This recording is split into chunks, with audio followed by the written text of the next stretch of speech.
છે. Okay, now coming to number 5. Number 5 વાળા વ્યક્તિ મર્ક્યુરી.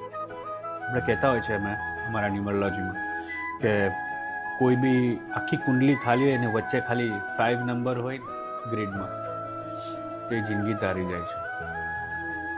એ શુગરની જેમ છે, બધામાં ભળી જાય.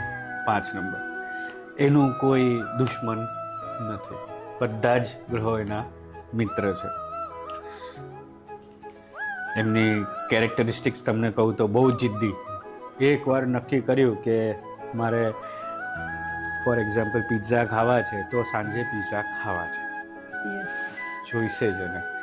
અને ઘણીવાર એવું હોય છે કે જ્યારે એ વ્યક્તિનો જન્મ 5 નંબરને બચ્ચું જન્મે છે ત્યારે એના મા બાપને બહુ લાભ થાય છે જીવનના દરેક ક્ષેત્રમાં. હેલ્થ, કરિયર, ફાઇનાન્સ, દરેક ક્ષેત્ર. 5 નંબરનો વ્યક્તિ એમ કહેવામાં આવે છે કે એને ગયા જન્મમાં એટલા સારા કર્મો કર્યા છે કે એમની સાથે આટલા ગુડ લક છે. ઓકે. એને એક વસ્તુનું બહુ ધ્યાન રાખવાનું કે એ અમુક વાર બધી વસ્તુ ઇઝીલી મળી જવાના કારણે એ લેઝી બની શકે છે. આપણે ઘણીવાર કહેતા હોય છે કે મારે ત્યાં દીકરી આવી ને પછી મારી લાઈફમાં સ્ટ્રગલ્સ ઓછા થઈ ગયા, બહુ સારું થયું.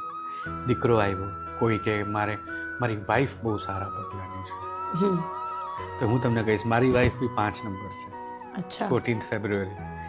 તો એના આવવાથી મારી લાઈફના બધા સ્ટ્રગલ્સ આપણે કહીએ તો ધીરે ધીરે ધીરે ધીરે ઓછા થઈ. પછી દીકરો આવ્યો, બીજો દીકરો આવ્યો. તો કહેવાનું ઇમ્પોર્ટન્ટ એ છે કે 5 નંબરવાળા વ્યક્તિ સાથે રહેવું, બિઝનેસ કરવો, રિલેશનશિપ કરવી એ નસીબમાં હોય તો થાય એવું છે કે એમના આવવાથી સ્ટ્રગલ્સ ઓછા થઈ જાય છે. એના વાઇબ્રેશન્સ છે. એટલે કે 5 નંબર તો સારો છે જ, પણ 5 નંબર જેને મળે એનું નસીબ પણ એટલું જ સારું છે. એનું નસીબ પણ એટલું સારું છે. અને એને એવા વ્યક્તિ 5 નંબરવાળા વ્યક્તિને બધાની સાથે ફાવશે, તમે જોજો.